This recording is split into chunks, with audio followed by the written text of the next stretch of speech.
Oh shit, I should do another video on that Bully Hunters live stream. I'll go check it out. Where the hell did their Twitch channel go? They just did the stream last Thursday. Okay, I'll just go to their website, see what the hell's going on. What the hell happened to their website? They just started the bullyhunters.org. Oh, I know what happened. The bullyhunters.org live stream was a complete disaster, and everyone backing it now is a complete damage control. Yeah! Skip it up and that up! So in case you missed the memo, which I'm sure many of you did, you're probably wondering what the hell are the Bully Hunters? Well, they're an organization, or were an organization of elite gamers that would go after men who were targeting women and harassing them in video games like Counter-Strike Go. They later went on to say they would also help out men being bullied, but that was an afterthought. It was mainly targeted towards women, this whole Bully Hunters group. And what would happen is if a person was truly harassing you in a game and were saying nasty, vile things like they said in the trailer of Bully Hunters. Get the back in the kitchen and take your goddamn hands off of video games. You're a fat whore. After I kill you, I'm gonna be a necro and rape your body. Yeah, if someone was saying gross shit like that to you, an elite gamer using some kind of special program or tool they had on the Bully Hunters website, you'd be able to download this tool. The Bully Hunter would join your Counter-Strike game. They would go after the person who was harassing you, and once they killed off that harasser, they would be kicked and banned from the Counter-Strike game. Seems good and noble on the surface, right? Nothing really odd or shady going on. Well, things go downhill real fast from here. And if you saw the live stream, which I was lucky enough to catch it on YouTube, you'll understand why. So, first off, let's begin with Natalie Zombie Unicorn Casanova. She was the main presenter for the Bully Hunters live stream, and she was awful, man. you probably already know what's going on. And 36% of female gamers. You can find all the sources for these statistics on bullyhunters.org. Now, if you're watching this, I mean, look, in the beginning of the presentation, everyone makes mistakes when they're live. It's human to do so. But her first mistake was pretty major. Her cue cards were all messed up in her hands. She got really lost and confused. And she never gained traction for the rest of the stream. She was a stuttering, stammering mess. And if I was the one who hired her to present this Bully Hunters live stream, I would have been pissed off, man. so,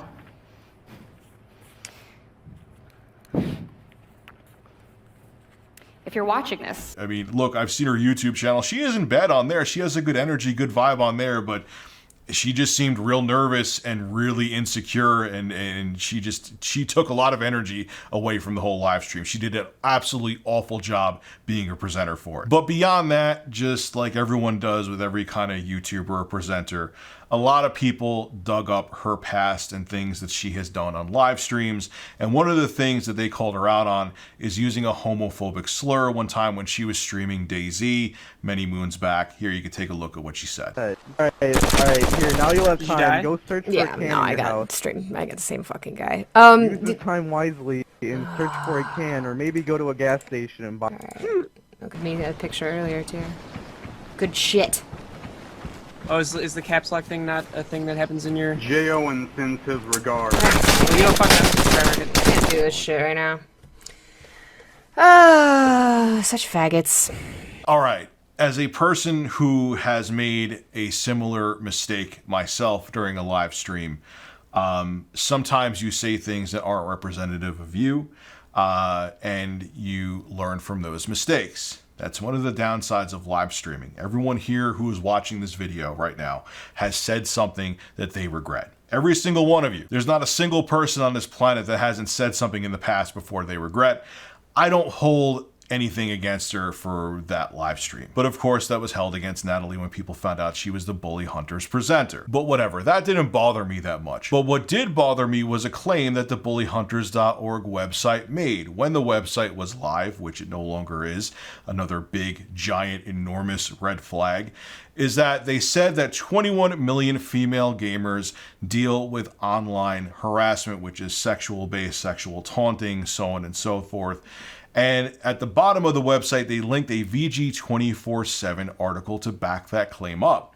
When you go check out the VG247 article, there's no claim that 21 million female gamers deal with this kind of sex-based harassment when they play games. As a matter of fact, I'll have the VG247 article listed below in the description. You can check it out for yourself. And throughout the whole article, it never says anywhere that 21 million female gamers are sexually harassed online or sexually taunted, so on and so forth.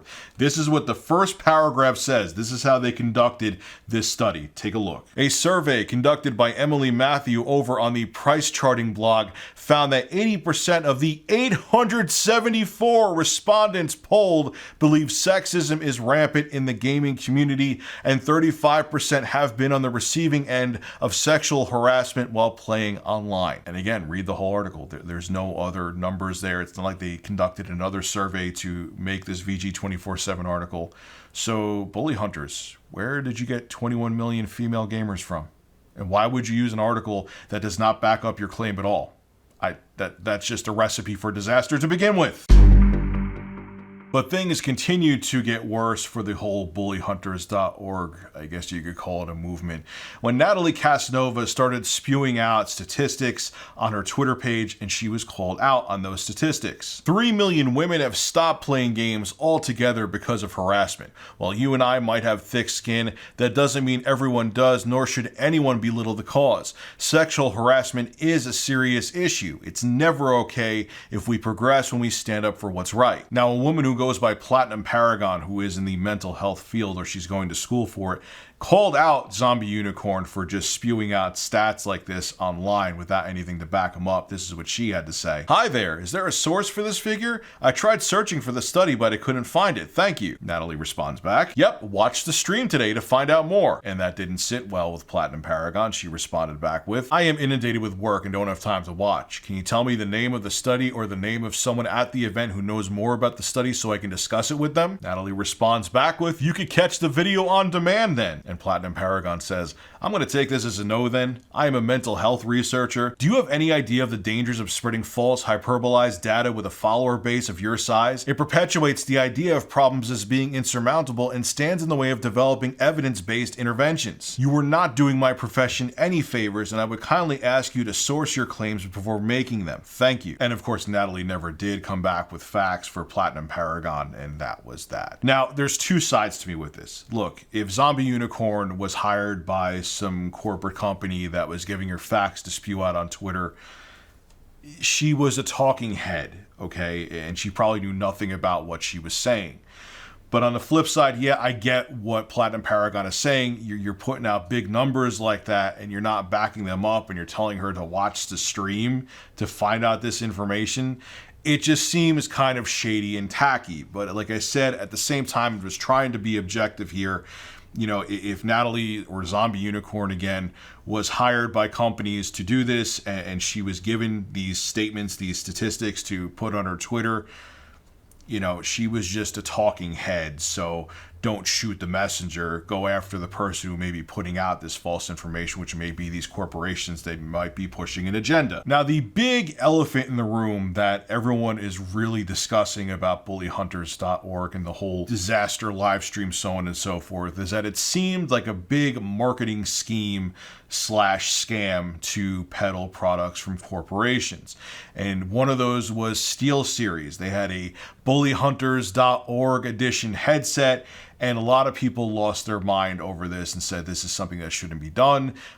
Bullies online or harassment online is a serious issue, and it shouldn't be used as a way to market products. But there's something that people are missing with this headset, and I think this kind of went under a lot of people's radars, is when you look at the advertisement, it says this. Take a look. Proceeds will go to organizations who support victims of in-game harassment. Now look, it does concern me that I see no one else talking about this SteelSeries harassment correctly, where it does say, even though it's in a small font in the corner, where they say the proceeds from the headset will go to organizations that help against online harassment.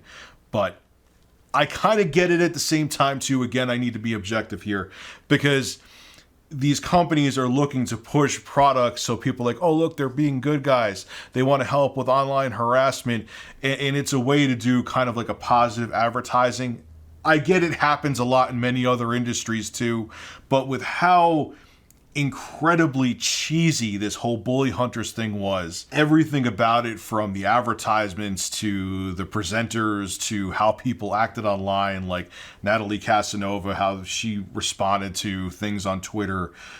Everything that just seems suspicious. And I understand why people are questioning everything about the Bully Hunters. I mean, and I almost forgot to talk about this. Even when they showed the Bully Hunters in action during the live stream, just listen to the voice acting and look how contrived and fake these scenarios and these setups were. These were not real harassers. The people saying these vile things during the live stream, they were paid actors pretending to be gamers saying nasty shit to women. You don't whore, learn how to play the fucking game properly.